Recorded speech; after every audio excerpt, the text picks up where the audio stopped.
Saya Bobi Santoso akan menjelaskan tentang latihan 11.1. Itu soal, pada tanggal 27 Februari 2015, PT Muria memperoleh pinjaman dari PT Kendeng sebesar 200 juta dengan menerbitkan wesel bayar yang jatuh tempo 1 tahun dengan bunga sebesar 10%. Diminta, buatlah jurnal dari penerbitan, penyesuaian bunga, dan pembayaran wesel bayar. Kemudian untuk menjawabnya akan ada dua versi. Yang pertama dari versi PT Muria dan versi PT Kendeng. Untuk versi PT Muria selaku peminjam, maka akan menerbitkan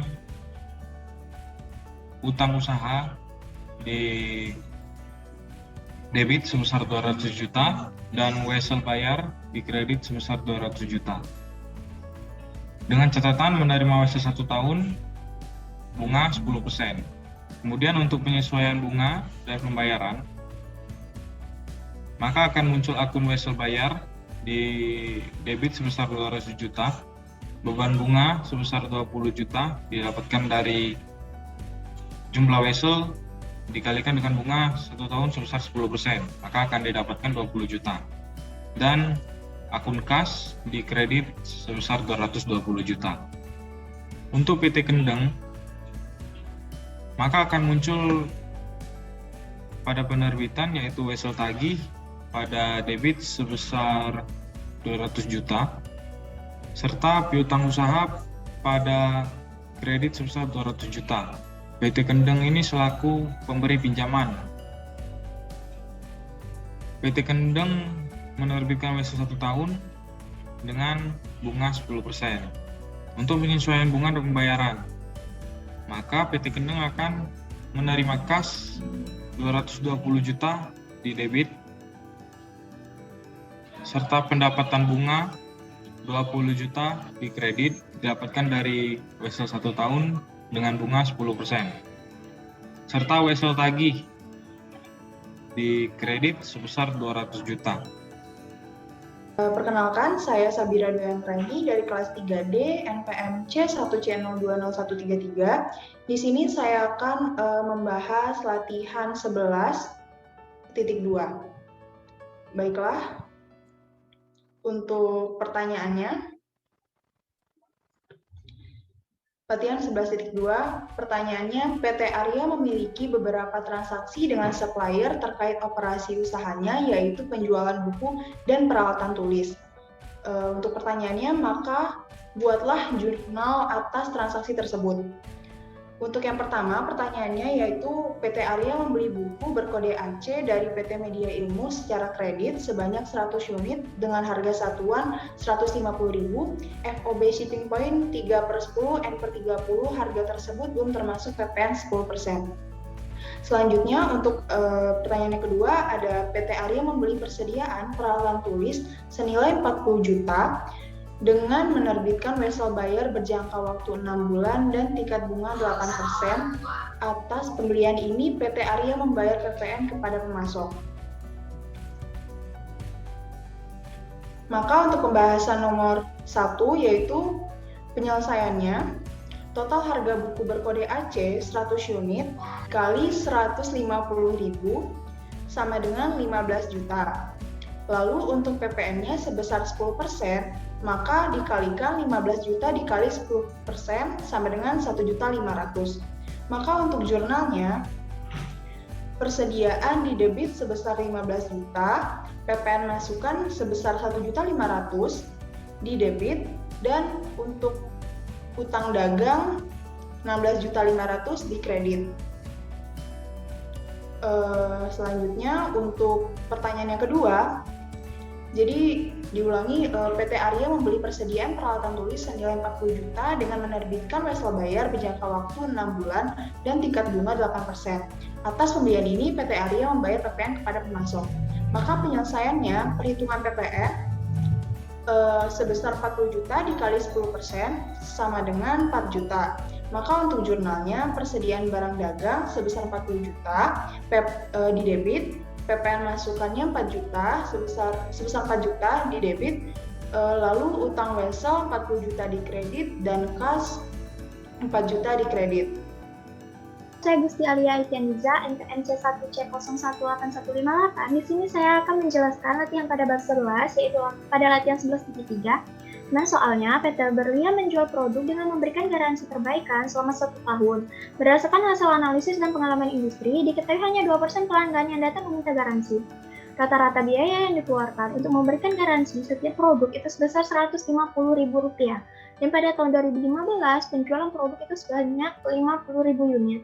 Dengan total garansi aktual yang dikeluarkan sebesar Rp80 juta. Dan di sini kita diminta untuk membuat pencatatan pengakuan beban dan pemberian garansi untuk tahun 2015. Baiklah, untuk yang pertama, yaitu pada pengakuan beban garansi, kita akan mengakuinya sebagai beban garansi pada provisi garansi sebesar Rp150 juta, di mana Rp150 juta ini kita dapatkan dari 2% dikalikan dengan 50.000 unit dikalikan dengan Rp150.000. 2% adalah total pelanggan yang datang untuk meminta garansi. Dikalikan dengan 50.000 unit, itu adalah total unit yang terjual untuk tahun 2015 dan dikalikan dengan Rp150.000, yaitu adalah rata-rata biaya yang dikeluarkan untuk garansi setiap produknya. Untuk pemberian garansi pada tahun 2015, kita akan mengakuinya sebagai provisi garansi pada kas sebesar Rp80 juta, di mana Rp80 juta ini sudah tertera pada soal, yaitu adalah total garansi aktual yang dikeluarkan sebesar Rp80 juta. Jadi pemberian garansi untuk tahun 2015 yaitu provisi garansi pada kas sebesar Rp80 juta. Saya Muhammad Mazaki dengan NPM C1C020067.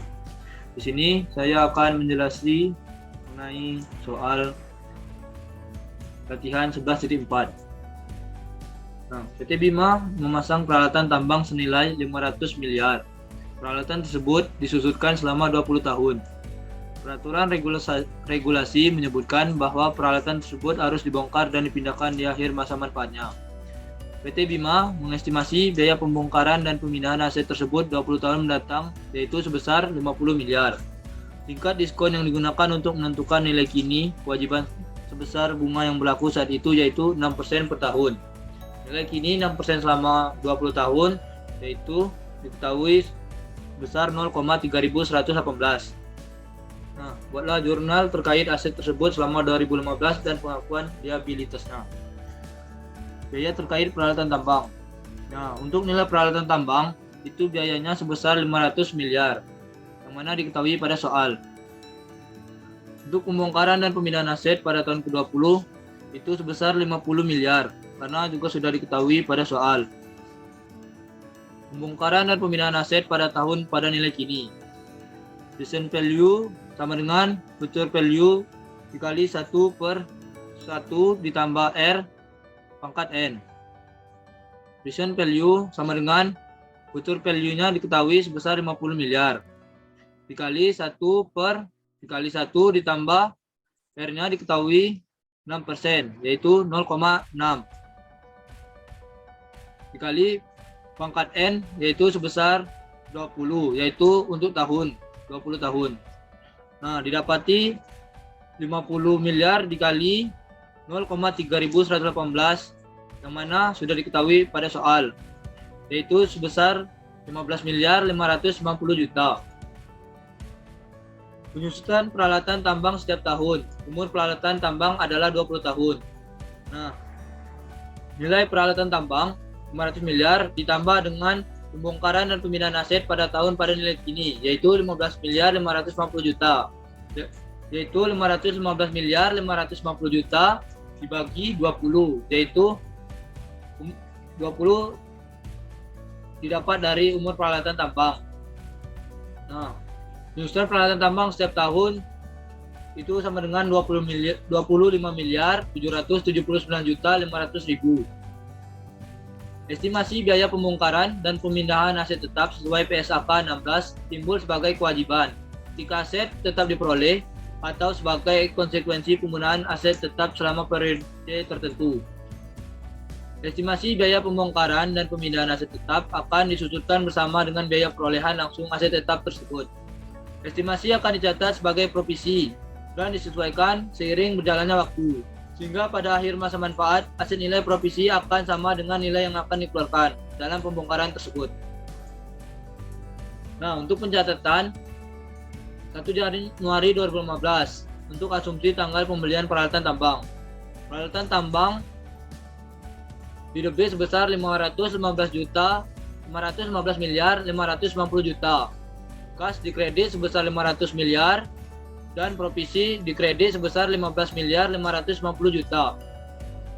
Nah, untuk 31 Desember 2015 atau penyusutan peralatan tambang, biaya penyusutan peralatan tambang di debit sebesar 25 miliar 779 juta 500 ribu.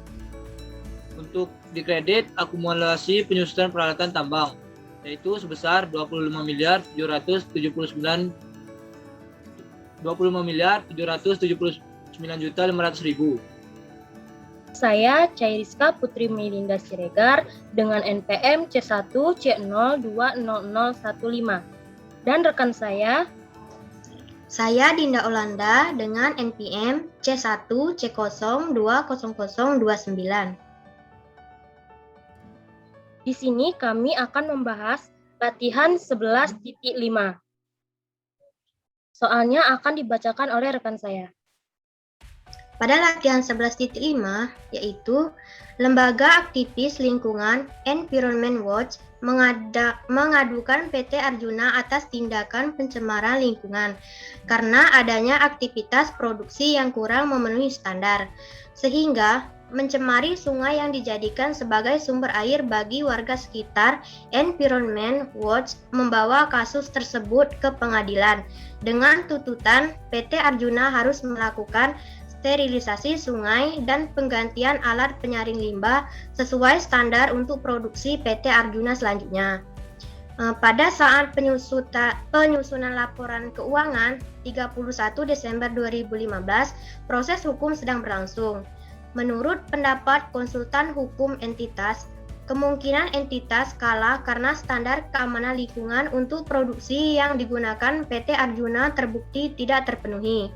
Namun, konsultan belum dapat memastikan berapa jumlah kerugian yang harus dibayar oleh perusahaan akibat tuntutan tersebut, dikarenakan belum ada hasil tes yang menunjukkan seberapa besar tingkat pencemaran sungai akibat aktivitas tindakan PT Arjuna.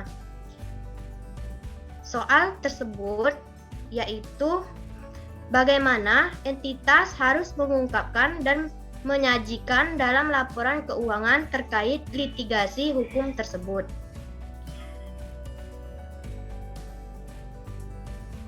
Nah, teman-teman, untuk menjawab soal tersebut, sebelumnya kita harus memahami apa itu litigasi hukum di dalam akuntansi. Litigasi hukum merupakan tuntutan perkara terkait suatu entitas yang sedang berjalan proses hukumnya. Kasus hukum entitas dapat berakibat timbulnya liabilitas yang harus diselesaikan oleh sebuah entitas. Ada tidaknya liabilitas yang diakui dipengaruhi oleh kasusnya, dan estimasi atas potensi munculnya liabilitas. Suatu kasus dapat saja mengindikasikan suatu entitas kalah dan memiliki liabilitas di masa mendatang. Namun, jika proses pengadilan menetapkan sebaliknya, potensi kerugian tersebut menjadi tidak ada sehingga tidak perlu pengakuan utang. Nah, kasus litigasi dapat terjadi karena kasus pencemaran lingkungan, kecelakaan kerja yang dialami oleh karyawan, perselisihan masalah pajak, kecelakaan dalam pengiriman barang, sehingga ada pihak yang menuntut perusahaan, dan kasus lainnya. Kasus litigasi tidak semua dalam posisi menimbulkan utang, karena kasus litigasi juga dapat terjadi karena entitas berada dalam pihak yang dirugikan, sehingga justru akan menerima ganti rugi. Nah, litigasi yang diakui dan diungkapkan adalah litigasi yang berkaitan dengan potensi kerugian entitas, sehingga menimbulkan potensi liabilitas baik provisi maupun kontingensi bagi entitas. Nah, dari penjelasan tadi, maka dapat kami simpulkan bahwa jurnal yang akan dibuat tidak diakui sebagai beban dan liabilitas. Informasi tersebut merupakan liabilitas kontingensi. Entitas cukup menjelaskan dalam catatan atas laporan keuangan kasus litigasinya dan potensi kerugian yang harus dibayarkan jika pengadilan menyatakan perusahaan tersebut bersalah. Mengapa demikian? Karena pada saat penyusunan laporan keuangan pada tanggal 31 Desember 2015, proses hukum sedang berlangsung dan konsultan belum dapat memastikan berapa jumlah kerugian yang harus dibayar oleh perusahaan akibat tuntutan tersebut. Perkenalkan, sebelumnya nama saya Adinda Luvia Tomasuswandi, NPM C1C02-20152 dari kelompok 1. Di sini saya akan membahas bab 11 soal 11.1. Pada soal 11.1 ini, pada pelaporan keuangan periode 31 Desember 2015, PT Adimitra memiliki daftar liabilitas sebagai berikut. Yang pertama yaitu wesel bayar kepada Bank Menu sebesar 400 juta yang jatuh tempo pada 5 Januari 2016. Bunganya sebesar 12%. Wesel bayar ini bunganya akan dibayarkan saat jatuh tempo. Yang kedua, utang dagang sebesar 560 juta. Yang ketiga, serial bond senilai 500 juta, bunganya 8% per tahun, diterbitkan 1 Maret 2011. Bunga dibayarkan tiap tahun. 1/5 dari nilai tersebut akan jatuh tempo pada tahun 2016. Utang dividen atas saham biasa itu sebesar 200 juta jatuh tempo pada 17 Januari 2016. Data yang selanjutnya, pada awal tahun 2016 terdapat beberapa transaksi sebagai berikut. Yang diantaranya 5 Januari wesel bayar kepada Bank Menut dibayarkan. Terus di tanggal 8 Januari PT Adimitra mendapatkan fasilitas line of credit dari Bank Menut sebesar 1 miliar selama jangka waktu 5 tahun.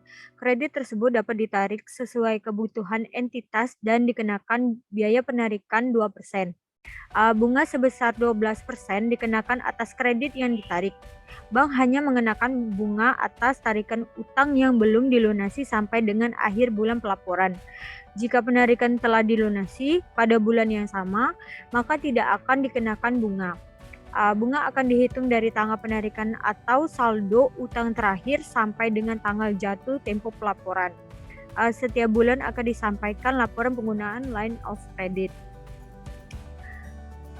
Selanjutnya, pada saat itu PT Adimitra langsung melakukan penarikan sebesar 400 juta untuk mengganti kas yang telah digunakan sebagai pelunasan wesel. Itu terdapat di tanggal 17 Januari. Dividen kas atas saham biasa dibayarkan. Terus di tanggal 30 Januari itu PT Adimitra melakukan pembayaran utang line of credit dari penarikan tanggal 8 Januari 2016 sebesar 400 juta. Yang di tanggal sama yaitu di tanggal 30 Januari utang dagang 31 Desember 2015 dilunasi sebesar 450 juta dan utang dagang baru selama bulan Januari sebesar 530 juta. Terus yang terakhir itu di tanggal 1 Februari laporan keuangan tahun 2015 dikeluarkan. Jadi pertanyaannya, buatlah bagian dari laporan posisi keuangan PT Adimitra yang menampilkan bagian liabilitas dengan klarifikasi yang benar atas liabilitas jangka pendek dan liabilitas jangka panjang.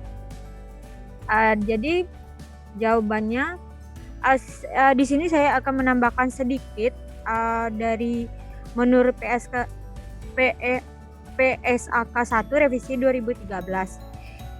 Penyaji laporan keuangan suatu liabilitas diklarifikasikan sebagai liabilitas jangka pendek jika pertama entitas mengharapkan atau menyelesaikan liabilitas tersebut dalam siklus operasi normalnya. Yang kedua, entitas memiliki liabilitas termasuk untuk tujuan perdagangan. Yang ketiga, liabilitas tersebut jatuh tempo untuk diselesaikan dalam jangka waktu 12 bulan setelah periode pelaporan. Yang terakhir, entitas tidak memiliki hak tanpa syarat untuk menunda penyelesaian liabilitas selama sekurang-kurangnya 12 tahun setelah periode pelaporan. Liabilitas yang tidak termasuk kategori tersebut diklarifikasikan sebagai liabilitas jangka panjang. Jadi jawabannya yang pertama itu klarifikasi liabilitas jangka pendek, yaitu pada tanggal 5 Januari 2016 PT Adi Mitra telah melunasi Wesa Baya saat jatuh tempo. Yang kedua, pada tanggal 17 Januari 2016 dividen telah dibayarkan sesuai jatuh tempo. Yang ketiga, pada tanggal 1 Februari 2016 PT Adi Mitra telah mengeluarkan laporan keuangan di tahun 2015. Yang terakhir itu pada tanggal 30 Januari 2016, PT Adi Mitra telah melakukan pembayaran utang line of credit dari penarikan tanggal 8 Januari 2016 sebesar 400 juta. Yang terakhir itu klarifikasi liabilitas jangka panjang itu pada tanggal yang pertama pada tanggal 8 Januari PT Adi Mitra telah mendapatkan fasilitas line of credit dari Bank Menu sebesar 1 miliar selama jangka waktu 5 tahun. Yang kedua, pada tanggal 30 Januari 2016, PT Adi Mitra telah membayarkan utang dagang lewat dari kesepakatan lewat dari jatuh tempo 31 Desember 2015 dan utang dagang baru selama bulan Januari. Nama saya Anis Martadila dengan NPM C1C020047 Fakultas Ekonomi dan Bisnis Prodi S1 Akuntansi. Di sini saya akan membahas soal pada 11.2 di mana soal tersebut pada bab 11. Ada 3 informasi yang terdapat beberapa transaksi yang dilakukan oleh PT Langgang selama 2015. Yang pertama, pada 10 Mei, pembelian barang dari PT Kelana sebesar 50 juta dengan ditambah PPN sebesar 10% dengan term 2/10 N/30 atas pembelian ini dilunasi pada 20 Mei. Yang kedua, pada 1 Juni membeli peralatan dari PT Kartajaya senilai 600 juta ditambah PPN sebesar 10%. PT Kartajaya membayar uang muka sebesar 200 juta. Dan sisanya menerbitkan wesel bayar dengan tingkat bunga sebesar 8%, jangka waktu 1 tahun, bunga dibayar saat jatuh tempo. Dan yang ketiga, pada tanggal 30 September meminjam dari Bank Menur sebesar 432 juta dengan menandatangani wesel bayar tanpa bunga senilai 480 juta. Jangka waktunya selama 1 tahun. Dan yang diminta, buat jurnal yang harus dibuat atas transaksi yang di atas. Dan yang kedua, buatlah jurnal penyesuaian yang dilakukan. Dan yang ketiga, buatlah penyajian hutang jangka pendek atas transaksi tersebut.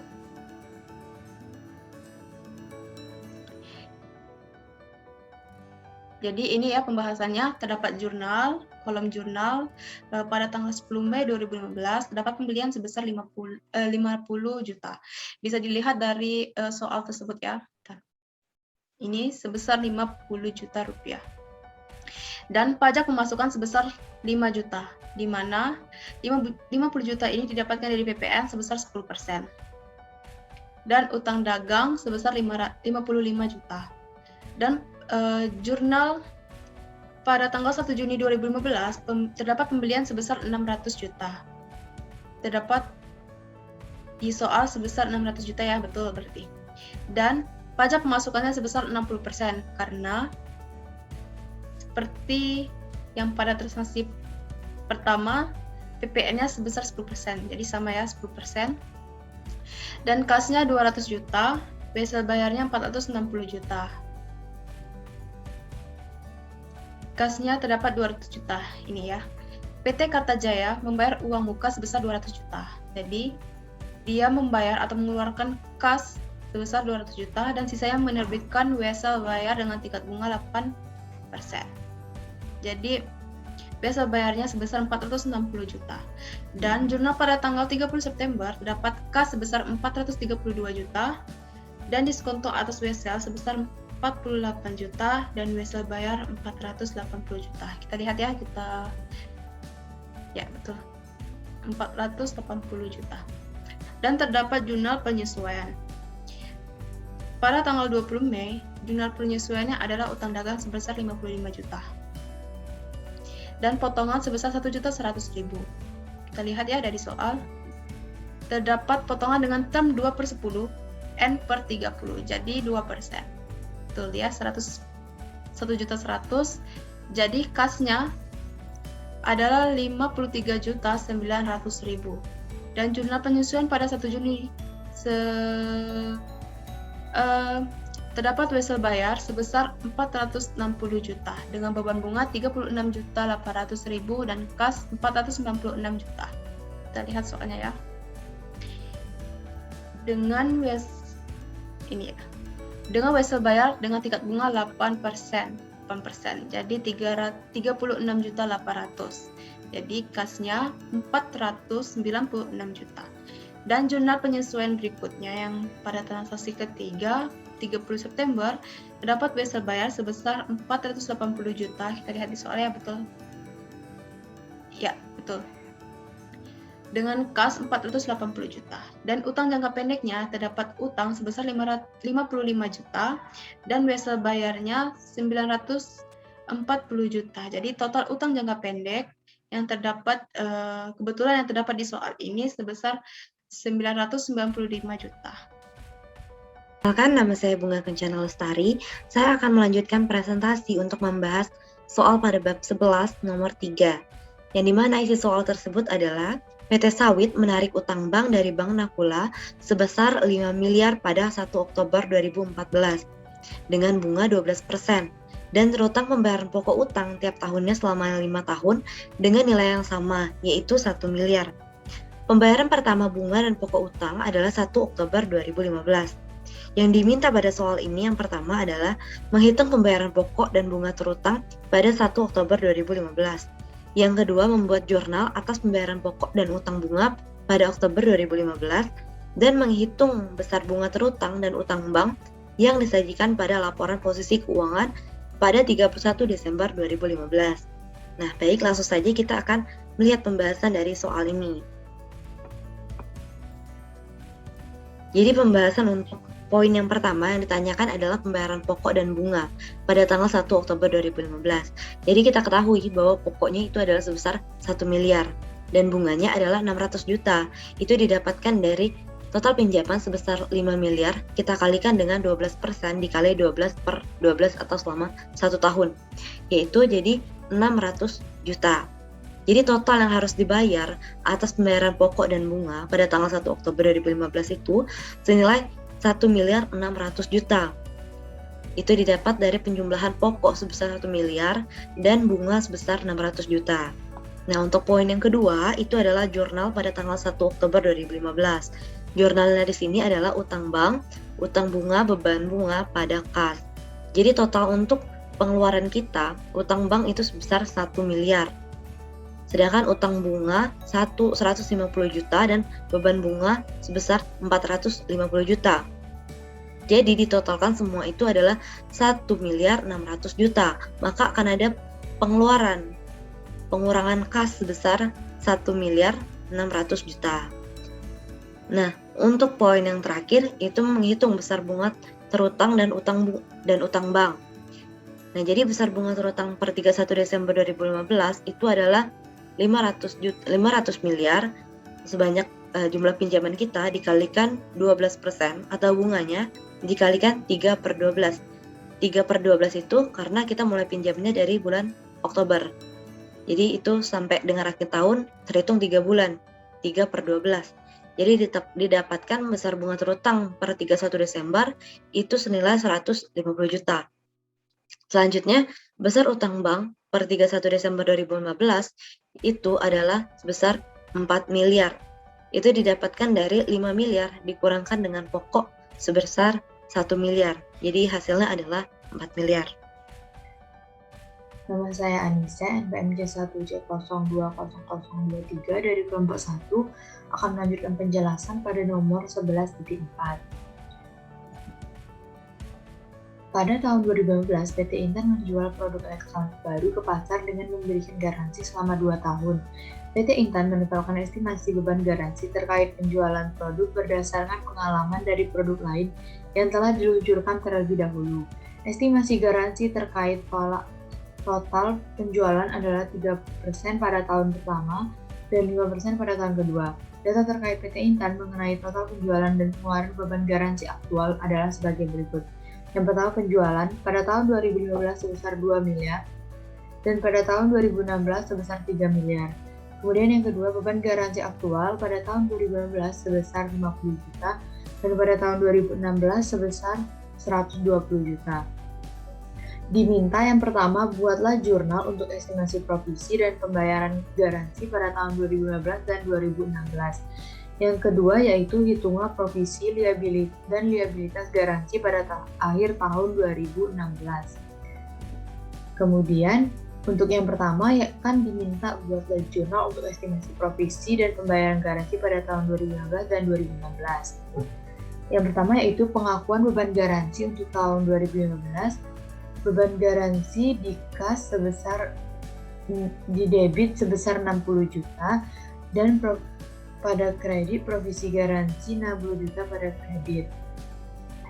60 juta ini didapat dari 3% dikali 2 miliar. Didapatlah 60 juta. Kemudian untuk selanjutnya di debit terdapat provisi garansi sebesar 50 juta dan di kredit terdapat kas di 50 juta. 50 juta ini didapat dari data tahun 2015 sebesar 50 juta. Kemudian provisi garansi yang disajikan pada laporan keuangan 31 Desember 2015 sebesar 60 juta dikurang 50 juta, yaitu sebesar 10 juta. Kemudian untuk yang selanjutnya, pengakuan beban garansi untuk tahun 2016. Beban garansi pada debit 150 juta dan provisi garansi di kredit sebesar 150 juta.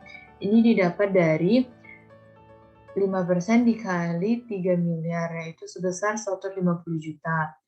Kemudian pemberian garansi, provisi garansi sebesar 120 juta dan kas di kredit sebesar 120 juta. Ini didapat dari data tahun 2016. Kemudian selanjutnya provisi garansi yang disajikan akhir tahun 2016 yaitu sebesar 150 juta dikurang 120 juta dikurang 10 juta. Ini dapatlah 40 juta.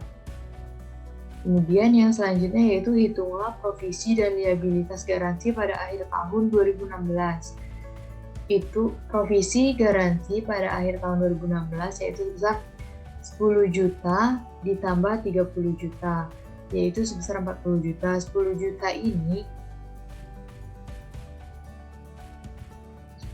ini didapat dari provisi garansi yang disajikan akhir tahun 2015 yaitu 10 juta. Kemudian 30 jutanya ini didapat dari provisi garansi yang disajikan akhir tahun 2016 yaitu 150 juta dikurang 120 juta. Jadi dapatlah 30 juta dan ini ditambahkan dan dapatlah hasil sebesar 40 juta. Ya, perkenalkan, saya Alia Fitri Sagita dengan NPM C1C020020 dan rekan saya Sylvia Ratili Pakpahan dengan NPM C1C020048. Jadi kami di sini akan membahas bab 11 pada soal 11.5. Jadi langsung saja. Peristiwa berikut terkait dengan kasus litigasi hukum dalam perusahaan pada saat menyusun laporan keuangan. Tentukan bagaimana perusahaan menyajikan atau mengungkapkan kasus tersebut dalam laporan keuangannya. Untuk soal yang pertama, produk mainan anak-anak yang diproduksi PT Seruni terbukti tidak sesuai dengan standar. Konsekuensinya, produk mainan tersebut harus ditarik dari pasar dan pemerintah telah mengeluarkan surat perintah menarik barang tersebut. Penarikan tersebut menyebabkan PT Seruni mengalami kerugian senilai 1 miliar rupiah. Nah, untuk penjelasannya di sini, entitas mengakui beban dan liabilitas kerugian produk mainan sebesar 1 miliar rupiah pada persediaan produk mainan sebesar 1 miliar rupiah. Untuk soal nomor 2, PT Utama Manufacturing telah terbukti melakukan pelanggaran pajak. Konsekuensinya dari pelanggaran tersebut adalah PT Utama Manufacturing harus membayar denda. Perkembangan terbaru terkait kasus menyebutkan bahwa besar denda masih dapat diperkirakan dalam bentuk rentang angka, yaitu sebesar 250 juta sampai dengan 400 juta. Jadi di sini, untuk penjelasannya, di sini tidak diakui sebagai bahan dan liabilitas. Informasi merupakan liabilitas kontingensi karena besaran denda masih dapat diperkirakan dalam bentuk angka, yaitu sebesar 250 juta sampai dengan 400 juta. Selanjutnya, nomor 3. PT Mandira menerima surat ketetapan pajak kurang bayar. Berdasarkan ketetapan tersebut, perusahaan harus membayar kekurangan pajak sebesar 600 juta rupiah. Atas surat ketetapan pajak kurang bayar tersebut, perusahaan mengajukan keberatan. Namun, sampai dengan tanggal pelaporan, jawaban atas keberatan belum diterima. Selanjutnya, untuk penjelasannya, tidak diakui sebagai beban dan liabilitas. Informasi merupakan liabilitas kontingensi karena surat ketetapan pajak kurang bayar PT Mandiro, perusahaan mengajukan keberatan, namun sampai dengan tanggal pelaporan jawaban atas belum diterima. Untuk soal nomor 4, PT Arena sedang menjalani kasus hukum terkait penebangan pohon secara ilegal di suatu daerah di Sumatera. Saat ini kasus sedang dalam tahap pengkajian secara mendalam termasuk pencarian bukti kuat untuk dapat menetapkan PT Arena telah melakukan penebangan secara ilegal. Untuk penjelasannya, tidak diakui sebagai beban dan liabilitas. Informasi merupakan liabilitas kontingensi karena sudah saat ini kasus hukum terkait penebangan pohon secara ilegal di daerah Sumatera yang dilakukan PT Arena, sedangkan dalam tahap penghasilan secara mendalam termasuk pencarian bukti untuk menetapkan PT Arena melakukan penebangan secara ilegal. Baiklah, untuk pembahasan berikutnya yaitu latihan 12.1. Soalnya adalah, apakah instrumen berikut merupakan liabilitas jangka panjang, liabilitas jangka pendek, atau ekuitas? Berikan penjelasan Anda. Untuk instrumen yang pertama adalah utang obligasi yang jatuh tempo dalam waktu 5 tahun. Utang obligasi yang jatuh tempo dalam waktu 5 tahun termasuk dalam instrumen liabilitas jangka panjang.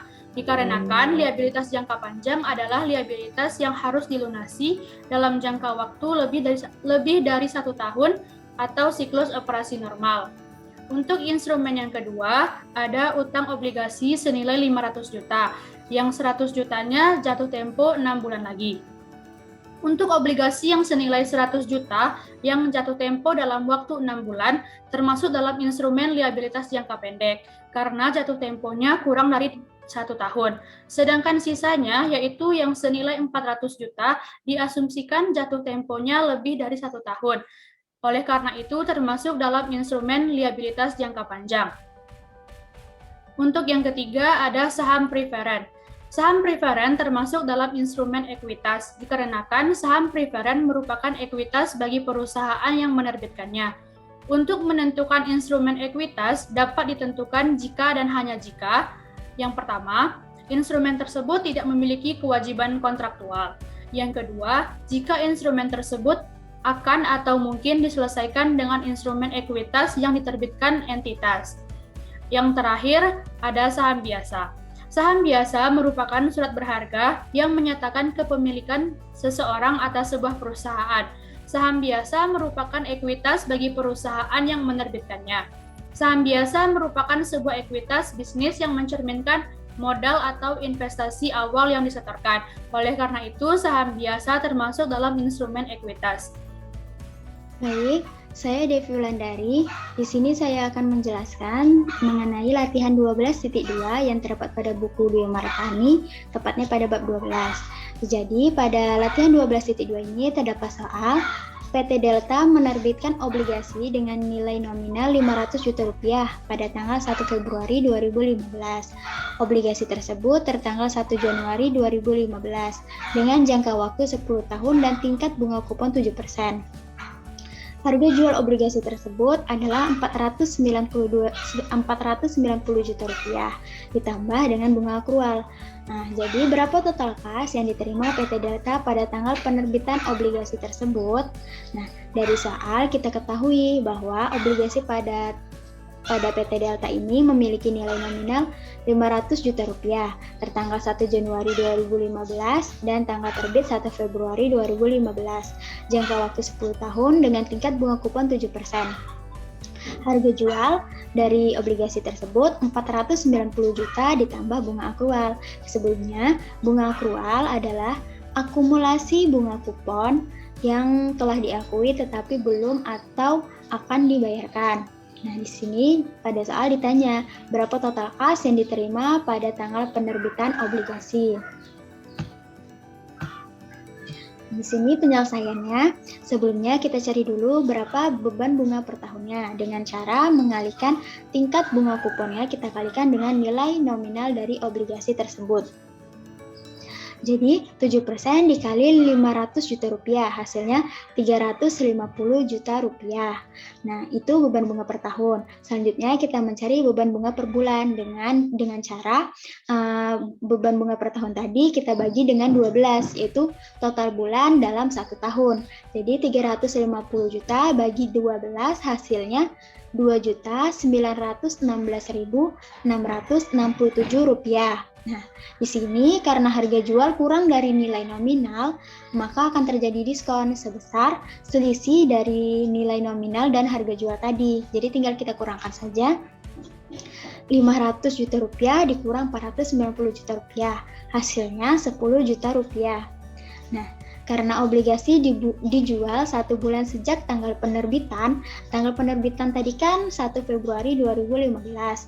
Nah, selanjutnya kita obligasi tersebut tertanggal 1 Januari 2015. Jadi terdapat selisih 1 bulan, maka terdapat beban bunga yang sudah berjalan sebesar 1 bulan tadi, yaitu 1 Januari sampai 1 Februari, 1 bulan. Jadi, jurnal pada saat penjualan obligasinya, kas didebit sebesar 492.916.667 rupiah kita dapat dari harga jual ditambah beban bunga akrual tadi sebesar 1 bulan. 490 juta ditambah 2.916.667 rupiah. Diskon pada utang obligasi sebesar 10 juta rupiah. Pada utang obligasi sebesar 500 juta rupiah nilai nominal dari obligasi tersebut, beban bunga sebesar 2.916.667 beban bunga per bulannya tadi. Jadi total kas yang kita terima adalah 492.916.667 rupiah dapat dari harga jual plus beban akrual tadi. Saya Hani Sania dengan NPMC 1C018.058. Di sini saya akan menjawab latihan 12.3. Berikut ini adalah soalnya. Pada tanggal 1 Juni 2015, PT Tenggo membeli tanah dengan nilai wajar 1.500.000 juta dengan menerbitkan wesel bayar tanpa bunga dengan jangka waktu 5 tahun yang memiliki nilai nominal sebesar 2.250 juta. Nah, apabila PT Tenggo ini meminjam ke bank untuk membeli tanah tersebut, maka PT Tenggo ini akan dikenakan biaya pinjaman sebesar 10%. Maka catatlah ayat jurnal untuk pencatatan pembelian tanah tersebut. Nah, dari soal tersebut diketahui bahwa yang pertama itu 1 Juni 2015 nilai wajar tanah itu sebesar 1.500.000 juta. Kemudian penerbitan wesel bayar tanpa bunga itu dengan jangka waktu 5 tahun itu sebesar 2.250 juta dan biaya pinjaman bank sebesar 10%. Untuk menjawab soal tersebut memiliki 2 jurnal. Yang pertama, jurnal pembelian tanah dengan menerbitkan wesel bayar, yaitu tanah pada debit sebesar 1.500.000 juta dan diskonto wesel bayar pada debit sebesar 750 juta. 750 juta ini didapat dari 2.250 juta dikurang dengan 1.500.000 juta. Kemudian wesel bayar pada kredit sebesar 2.250 juta. Untuk jurnal yang kedua, yaitu jurnal jika pembelian tanah tersebut sudah berubah menjadi wesel bayar yang dipinjamkan ke bank, yaitu wesel bayar pada debit sebesar 2.250 juta dan biaya pinjaman bank pada debit sebesar 225 juta yang didapat dari 10% dari 2.250 juta.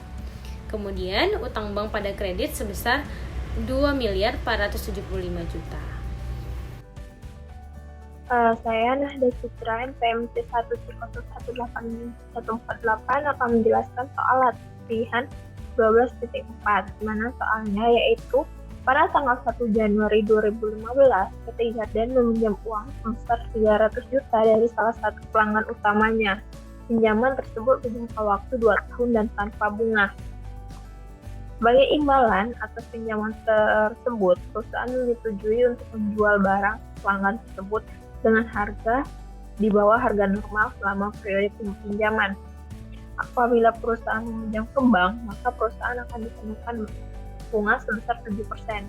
Buatlah ayat jurnal untuk mencatat transaksi pinjaman tersebut, baik pada awal transaksi maupun ayat jurnal penyesuaian setiap akhir periode, dengan asumsi penjualan perusahaan ke pelanggan tersebut menjadi merata selama 2 tahun. Diketahui tanggal 1 Januari 2015, PT Garda meminjam ke pelanggan sebesar 300 juta dengan imbalan barang dagang di bawah harga normal. Asumsi penjualan ke pelanggan tersebut menjadi merata selama 2 tahun.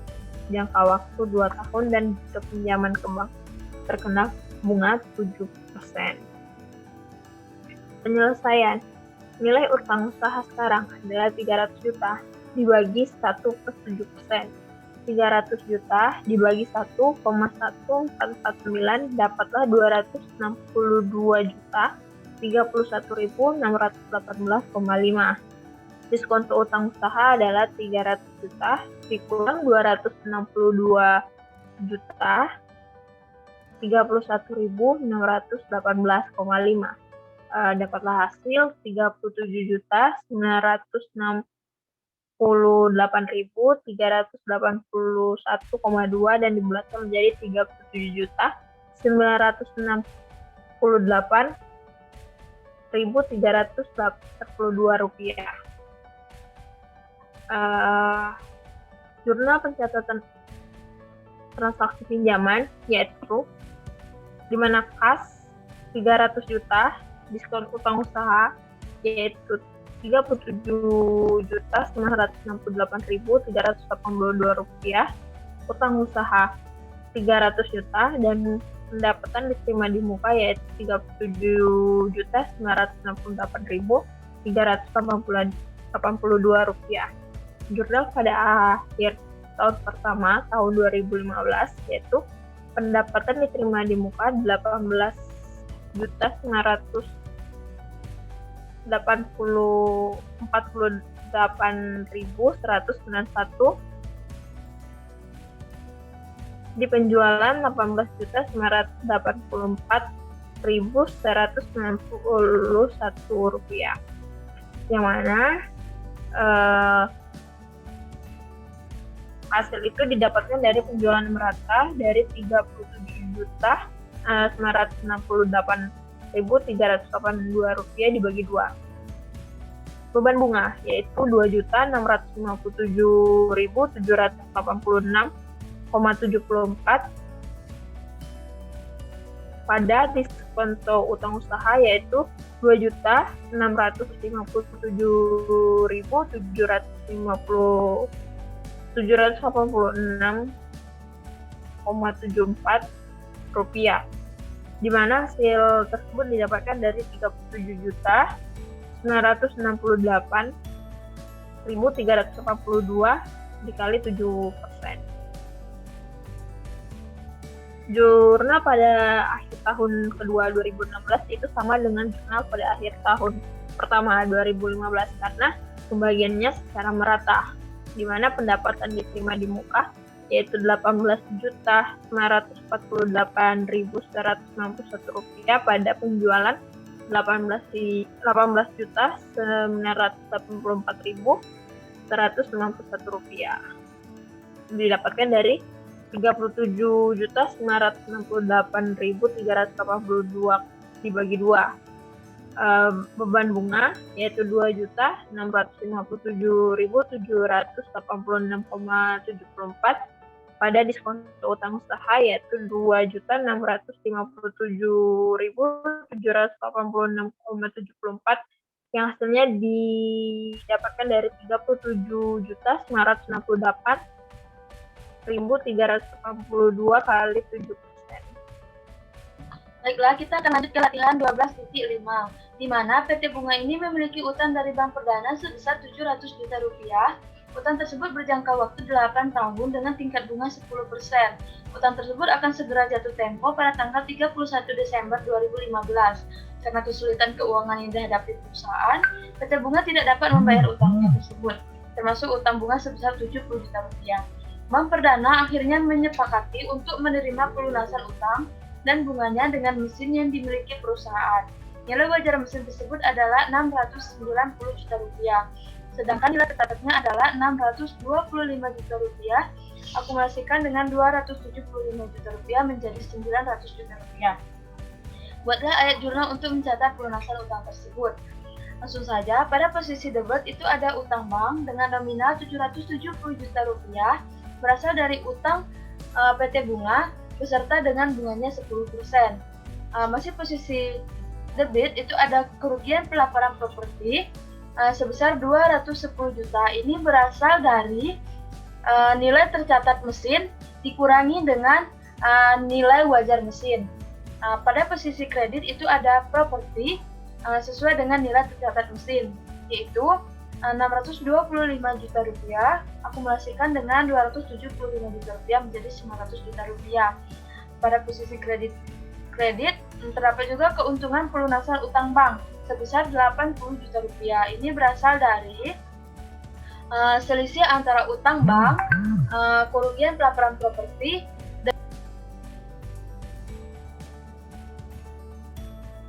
dengan properti.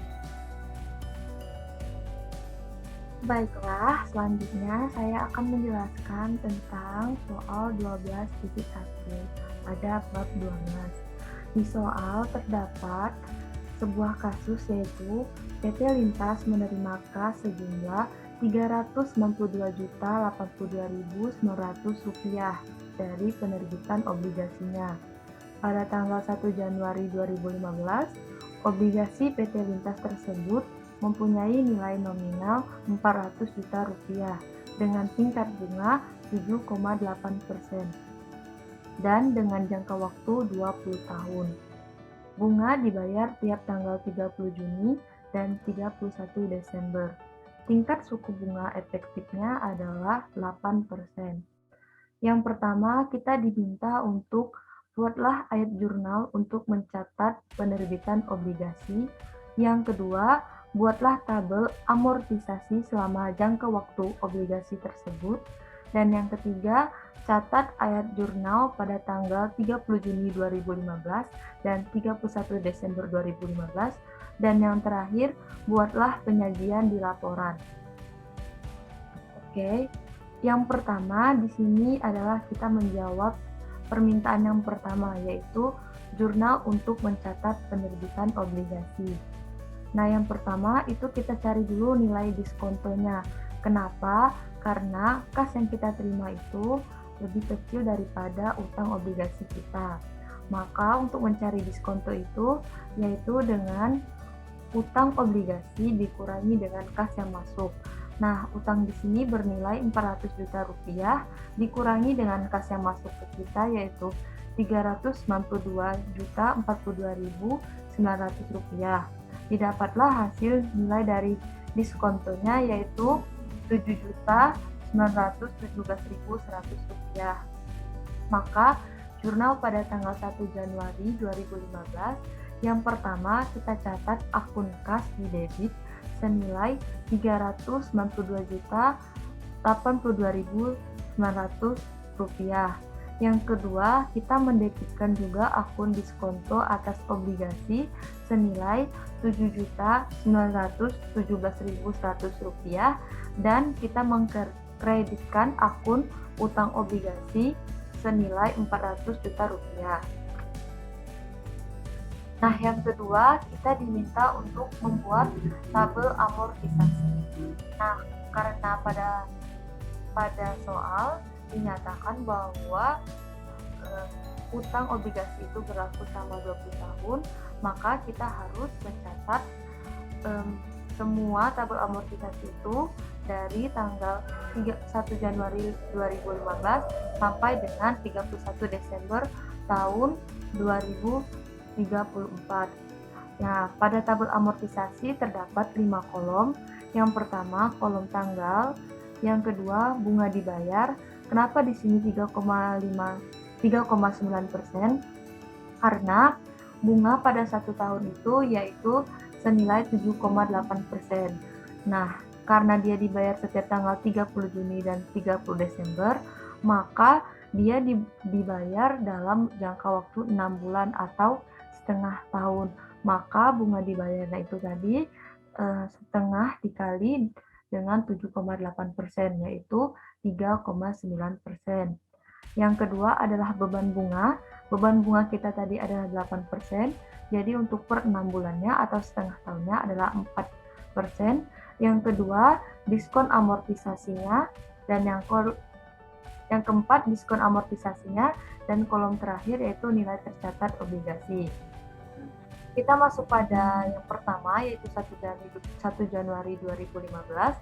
Kita belum membayar utang, maka untuk bunga dibayar, beban bunga, dan diskon amortisasinya kita kosongkan, dan kita letakkan nilai dari nilai tercatat obligasi pada tanggal 1 Januari itu adalah 392.082.900.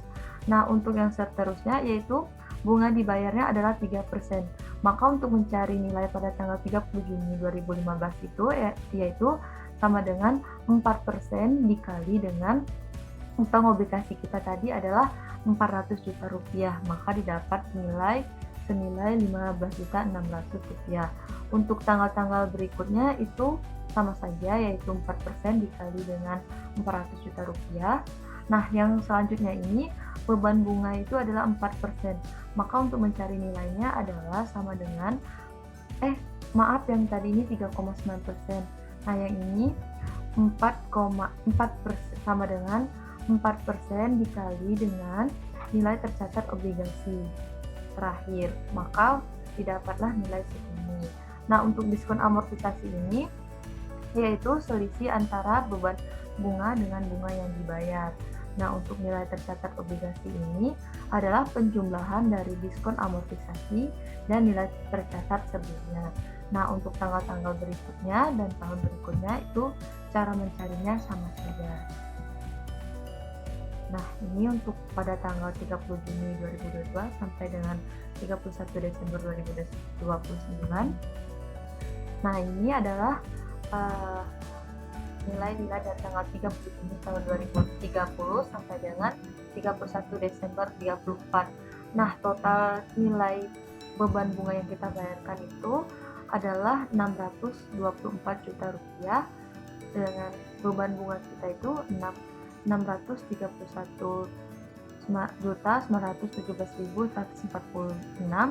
Ya, diskon kita tadi adalah 7.917.146.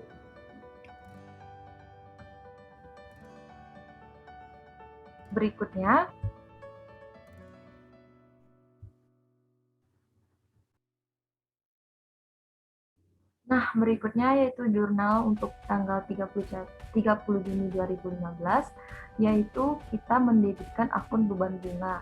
Nah, untuk nilainya ini kita bisa lihat tadi di tabel amortisasi. Yang kedua, kita mengkreditkan akun diskon obligasi senilai Rp83.316 dan mengkreditkan akun kas senilai Rp15.600.000. Nah, untuk nilai-nilainya ini kita dapat lihat di tabel amortisasi sebelumnya. Yang kedua yaitu jurnal pada 31 Desember 2015, sama kita mendebitkan akun beban bunga pada akun diskon obligasi dan akun kas. Nilainya juga kita lihat pada tabel amortisasi sebelumnya. Dan yang terakhir kita diminta untuk jurnal saat pelaporan atau pelunasan obligasi.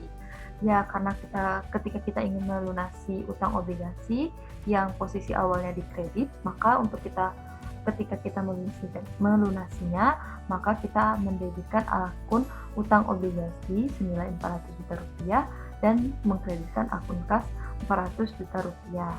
Baik, mungkin itu saja pembahasan atas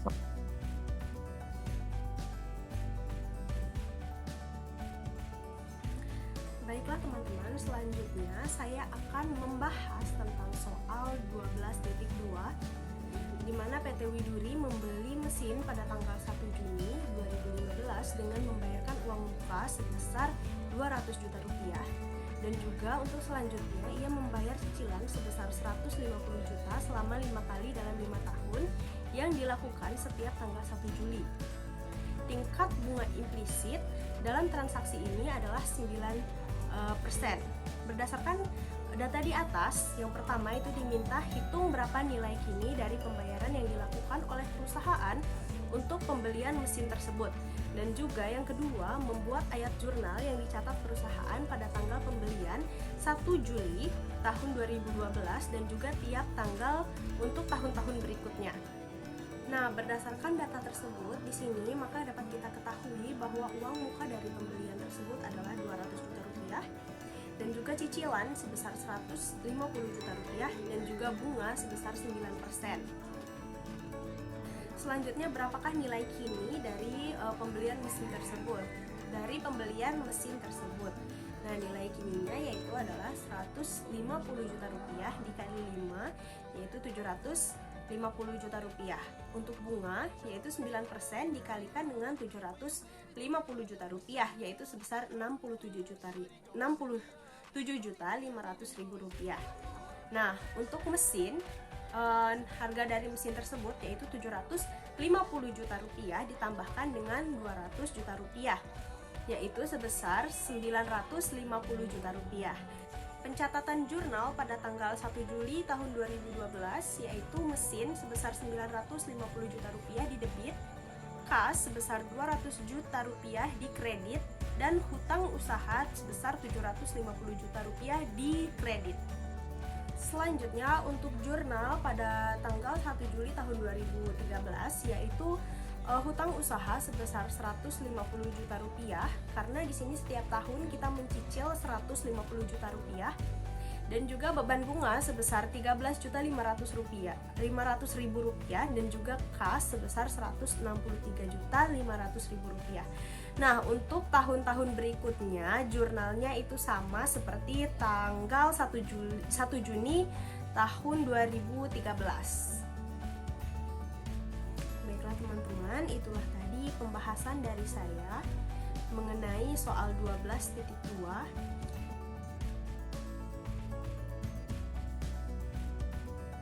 Mohon maaf apabila terdapat kekurangan.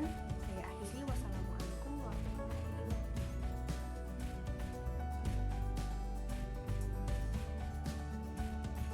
Kan nama saya Kadek Krisna Purnama Putra. Saya di sini akan menjelaskan soal 12.3. Ya, ini soalnya dapat kita lihat tanggal 1 Januari 2012 PT Sakura menerbitkan obligasi sebesar Rp 300 juta, jangka waktu 5 tahun dan bunga kupon 8%. Bunga dibayar tiap tanggal 1 Januari dan 1 Juli. Tingkat bunga efektif 6% tanggal 1 Maret 2016 melunasi sepertiga obligasi sebesar 220 juta rupiah. A. Hitung harga jual obligasi. B. Buat tabel amortisasinya. 3. Catat ayat jurnal penyesuaian saat penerbitan serta pada tanggal 30 Juni dan 31 Desember 2015. Yang D. Buat ayat jurnal untuk mencatat pelunasan sebagai obligasi pada tanggal 1 Maret 2016.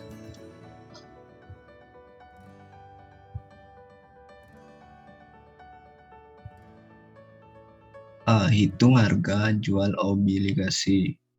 Harga sama dengan nilai nominal ditambah tingkat bunga efektif dikali nilai nominal.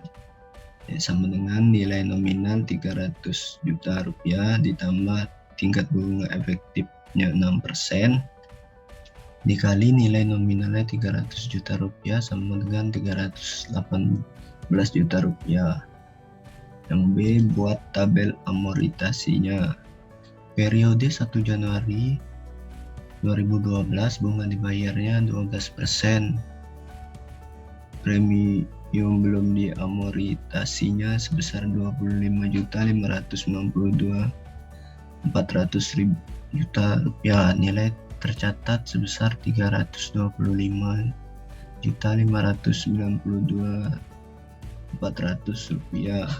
1 Juli 2012 bunga dibayar sebesar 12 juta, beban bunga 9.767, amoritas premiumnya sebesar 2.232, premium belum diamortisasinya sebesar 23.360, nilai tercatat sebesar 323.360 juta. 1 Januari 2013 bunga dibayar sebesar 12 juta, beban bunga sebesar 9.700,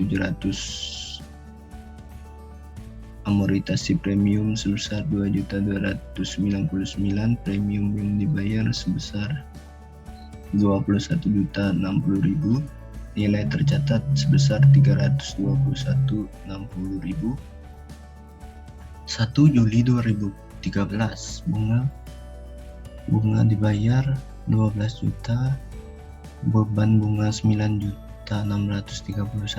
amoritas premium sebesar 2.368, premium belum diamortisasi sebesar 18 juta, nilai tercatat sebesar 318.692 juta.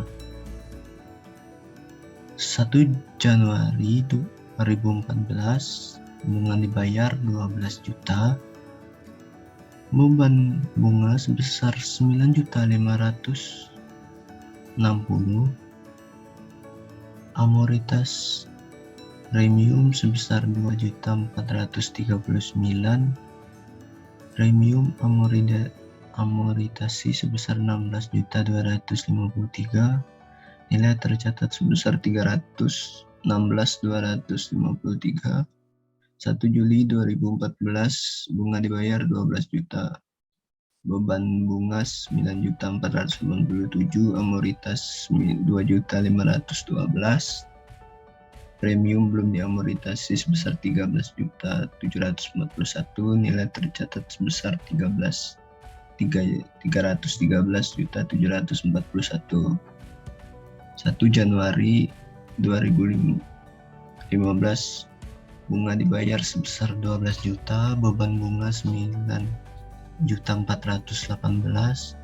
amortisasi premium sebesar 2.587, premium belum diamortisasi sebesar 11.153, nilai tercatat sebesar 311.153. 1 Juli 2015 bunga dibayar sebesar 12 juta, beban bunga sebesar 9.334, amortisasi premium sebesar 2.665, premium belum diamortisasi sebesar 8.488, nilai tercatat sebesar 308.448. 1 Januari 2016 bunga dibayar 12 juta, beban bunga 9.254, amortisasi premium sebesar 2.745, premium belum dibayar 5.742, nilai tercatat 305.742. 1 Juli 2016 bunga dibayar 12 juta, beban bunga 9.172, amortisasi premium 2.827, premium belum diamortisasi sebesar 2.917, nilai tercatat sebesar 302.917. 1 Januari 2017 bunga dibayar 12 juta, beban bunga 9.087.000, amortisasi 2.912.000, premium belum diamortisasi sebesar 0 rupiah, nilai tercatat sebesar 300 juta rupiah. Catat ayat jurnal penyesuaian saat penerbitan serta tanggal jurnal. serta tanggal 30 Juni dan 31 Desember 2015. Jurnal penerbitan obligasi tanggal 1 Januari 2012, kas 318.000 rupiah di debit, utang obligasi 300 juta di kredit, agio obligasi 18 juta di kredit. Tanggal 30 Juni 2015 pembayaran dibuka 6/12 dikali 8% dikali 300 juta rupiah sama dengan 12 juta. Beban bunga obligasi 12 juta di debit, kas 12 juta di kredit. Tanggal 31 Desember 2015 penyesuaian bunga berjalan dan amortisasi AIGOS bunga berjalan 1 Juli sampai 31 Desember 2015 bunga sama dengan 6/12 dikali 8% dikali 300 juta sama dengan 12 juta. Beban bunga obligasi 12 juta di debit, utang beban obligasi 12 juta di kredit. Yang selanjutnya amortisasi AIGO 1 Januari sampai 31 Desember 2015, AIGO obligasi 3.600.000 di debit, beban bunga obligasi 3.600.000 di kredit. Yang D, buat ayat jurnal untuk mencatat pelunasannya sebagian obligasi pada tanggal 1 Maret 2016. Tanggal 1 Maret 2016 jatuh tempo, tanggal 1 Januari 2016. Bunga tambahan 1 Januari sampai 1 Maret 3/12 dikali 8% dikali 300 juta sama dengan 6 juta. Utang obligasi 100 juta di debit, beban bunga obligasi 6 juta di debit, kas 106 juta di kredit. Mungkin itu saja dari saya. Apabila ada salah saya mohon maaf. Sekian dan terima kasih. Baiklah, saya Ahmad Iqbal dengan NPM C1C020129 akan membahas soal 12.4. PT Hindia mempunyai pinjaman bank dari Bank Pasifik sebesar 2.500 juta yang diperoleh tanggal 1 Januari 2011. Pinjaman tersebut berjangka waktu 10 tahun dengan tingkat bunga 10 miliar. Karena kesulitan keuangan yang dihadapi pada akhir tahun 2018, perusahaan meminta bank agar bersedia merestrukturisasi utang tersebut. Berikut adalah beberapa alternatif restrukturisasi yang berlaku efektif 1 Januari 2019. Masing-masing alternatif tidak terkait satu sama lain. Yang pertama, bank bersedia menerima mesin milik perusahaan untuk melunasi seluruh utang perusahaan. Nilai wajar mesin adalah 2 miliar, sedangkan harga perolehan dan akumulasi penyusutan mesin masing-masing adalah 2.800.000 dan 700 juta. Yang kedua, bank menyetujui untuk mengurangi pokok pinjaman menjadi 2.200.000 dan mengurangi tingkat bunga menjadi 8%. Yang ketiga, bank menyetujui untuk menghapus kewajiban perusahaan membayar bunga atas pinjaman tersebut selama sisa jangka waktu 2 tahun. Yang diminta, buatlah ayat jurnal untuk masing-masing alternatif tersebut di atas. Alternatif A, kita perlu membuat jurnal hutang 2.500.000 juta, kemudian yang didapat dari pinjaman Bank Pasifik, kemudian ada kerugian pelepasan aset 800 juta yang didapat dari harga perolehan dikurangi dengan harga wajar. Pada aset 2.800.000 juta yang didapat dari harga perolehan, pada alternatif ini laba restrukturisasinya yaitu 500 juta. Untuk alternatif B, sebelum membuat jurnal, kita harus menghitung dulu hutang bunga per tahunnya. Pada awal peminjamannya yaitu 2.500.000 juta dikalikan dengan 10%, maka didapatlah 250 juta per tahunnya. Kemudian hutang bunga direstrukturisasinya berubah dari 2 miliar 500 juta menjadi 2 miliar 200 juta. Dikalikan dengan tingkat bunga menjadi 8%, maka didapatlah 176 juta per tahunnya. Dan didapatlah jurnalnya, yaitu hutang 2 miliar 500 juta, kemudian hutang bunga 2 miliar 500 juta, pada hutang restrukturisasinya 2 miliar 200 juta, hutang bunga restrukturisasinya 1 miliar 760 juta yang didapat dari perhitungan sebelumnya dikalikan dengan 10. Kenapa 10? Karena durasi membayarnya yaitu 10 tahun. Maka didapatlah laba restrukturisasinya yaitu 1 miliar 40 juta.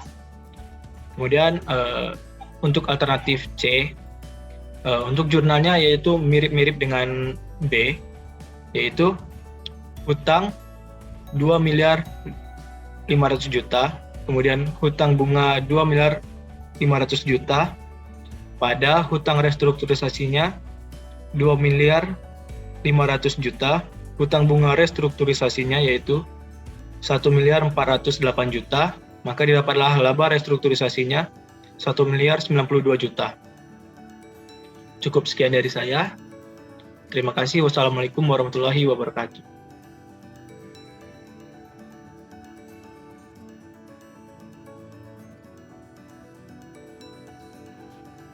Baik, halo teman-teman semua. Kita lanjut lagi ya pembahasan tentang liabilitas jangka panjang. Soal terakhir pada bab ini, bab 12, yaitu tentang soal 12.5 ya. Kita baca dulu ya soalnya. Oke. PT Raffi mempunyai pinjaman sebesar 5 miliar dari Bank Merdeka dan pinjaman tersebut diperoleh pada tanggal 1 Januari 2011. Nah, tingkat bunga pinjaman adalah 8% dengan jangka waktu 10 tahun.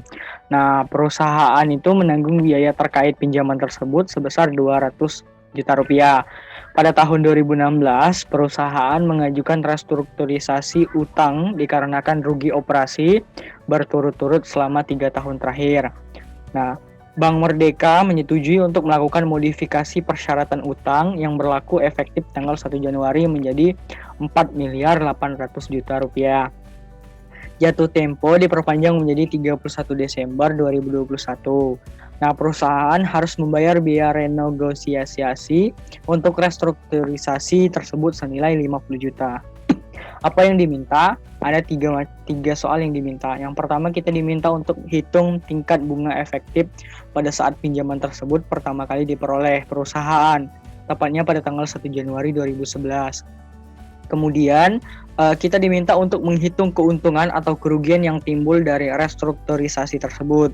Yang ketiga, buat ayat jurnal penyesuaian di pembukuan perusahaan terkait utang tersebut pada tanggal 31 Desember 2017 dan 31 Desember 2018.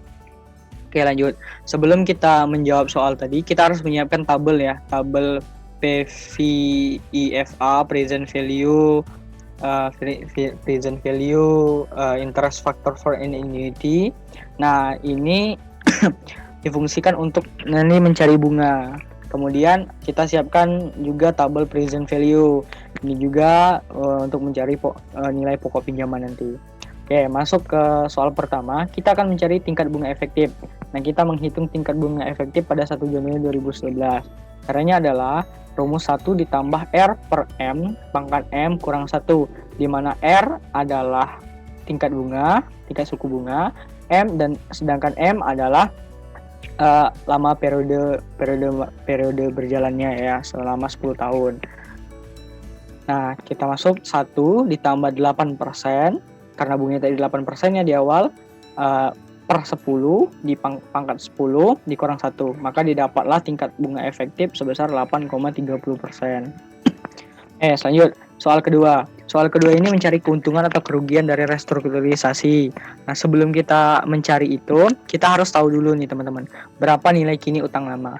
Nah, nilai kini utang lama ini didapat dari nilai pokok utang awal sebesar 5 miliar ditambah dengan biaya tambahan sebesar 200 juta. Maka totalnya adalah 5 miliar 200 juta. Kemudian, nilai kini utang itu berdasarkan modifikasi utang dengan tingkat bunga 8% dalam jangka waktu 10 tahun.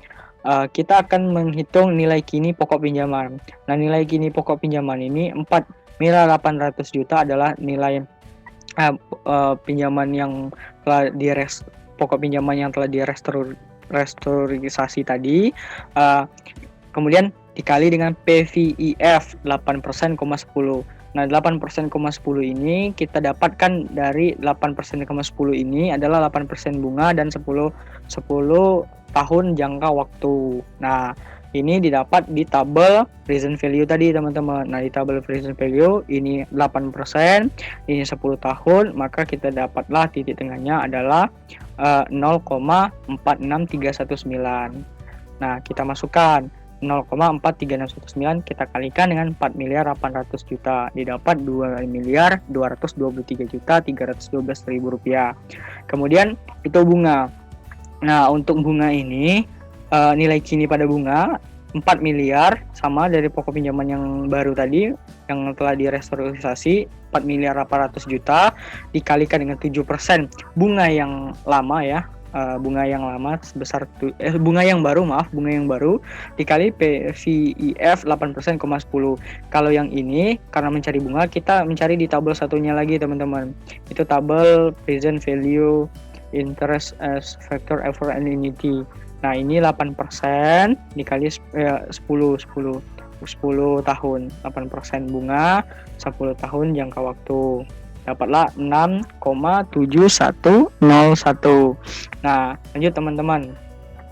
Selanjutnya kita masukkan ya 6,7101 kali 4 miliar didapatlah 2.254.593.000 rupiah. Nah, totalnya adalah 4.477.905.000 rupiah. Kurang 03 ya. Tambahin 03. Nah, selanjutnya kita akan mencari perbedaan nilai kini utang lama dan utang baru. Nah, 5.200.000.000 ini didapat dari hasil ini tadi, teman-teman. Dari hasil nilai kini utang lama ditambah dengan biaya tambahan sebesar jadi 5.200.000.000 rupiah. Nah, dikurang dengan 4.477.905.000 rupiah. Ini didapat dari nilai ini tadi, teman-teman, nilai kini utang berdasarkan modifikasi utang. Nah, dapatlah selisih 722.095.000 rupiah atau 13,89%. 13,89% ini didapat dari perbedaan nilai kini utang lama dan utang baru sebesar 722.095.000 rupiah dikurang dengan ini tadi ya, utang lama ditambah biaya tambahan 5.200.000.000 rupiah dikalikan dengan 100. Nah, karena nilai kini utang lama dan selisih nilai kini lama utang baru lebih rendah ya daripada nilai utang lama dan selisihnya itu di atas 13,89%, maka nilai utang baru itu sesuai dengan PSAK 55 revisi tahun 2014 itu diakui sebesar nilai wajar, teman-teman. Nah, diakui sebesar nilai wajar. Nah, nilai wajar ini dari utang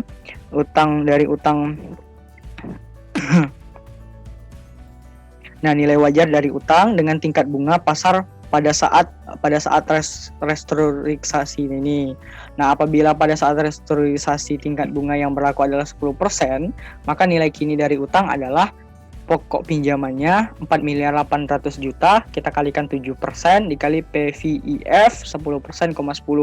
Nah, PVIF ini didapatkan dari tabel tadi, teman-teman, tabel present value. Maka hasilnya adalah 1.850.592.000 rupiah.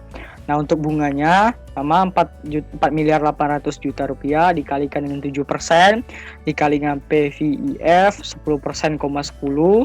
Ini juga didapat dari tabel PVIF sama dengan nilainya 2.064.585.600 rupiah. Nah, kemudian kita masukkan biaya renegosiasi. Nah, ini sebesar 50 juta tadi. Kemudian baru kita totalkan semua teman-teman. Totalnya adalah 3.965.177.600 rupiah. Nah, setelah ini didapat, maka kita akan mencari diskonto dari nilai dari utang baru, yaitu 4.800.000.000 dikurangkan dengan hasil ini tadi 3.955.177.600 rupiah, sama dengan 834.822.400. Nah, kita ternyata teman-teman nilai dari restrukturisasi bunga tadi itu lebih kecil teman-teman, lebih kecil daripada nilai utang lama tadi, sehingga dianggap sebagai keuntungan dan mendapatkan selisih keuntungan sebesar 1.234.822.400 rupiah. Nah, jadi untungnya restrukturisasinya. Kemudian soal terakhir itu kita membuat ayat jurnal penyesuaian. Nah, ayat jurnal. Nah, ayat jurnal pada tanggal 31 Desember 2017 ini kita mendebit akun utang bank yang lama sebesar 5 miliar. Kemudian biaya tambahannya 200 juta. Kemudian diskonto utang bank yang baru sebesar 834.822.400 rupiah. Kemudian kita mengkreditkan utang bank yang baru sebesar 4.800.800 juta. Kemudian keuntungan restrukturisasi tadi sebesar 1.234.822.400. Nah, untuk jurnal pada tanggal 31 Desember 2018 itu adalah 4.800.000.000 rupiah dikalikan 7%. Kita akan mencari beban bunganya ya. 4.800.000.000 kita kali 7% sama dengan 336 juta rupiah. Nah, maka kita dapat jurnalnya beban bunga pada utang bunga sebesar 336 juta rupiah. Nah, mungkin itu penjelasan singkat dari saya. Mohon maaf atas segala kekurangan. Jika ada yang salah atau kekurangan di sini atau tipe, saya mohon maaf, nanti segera saya perbaiki. Saya akhiri presentasi kami. Assalamualaikum warahmatullahi wabarakatuh.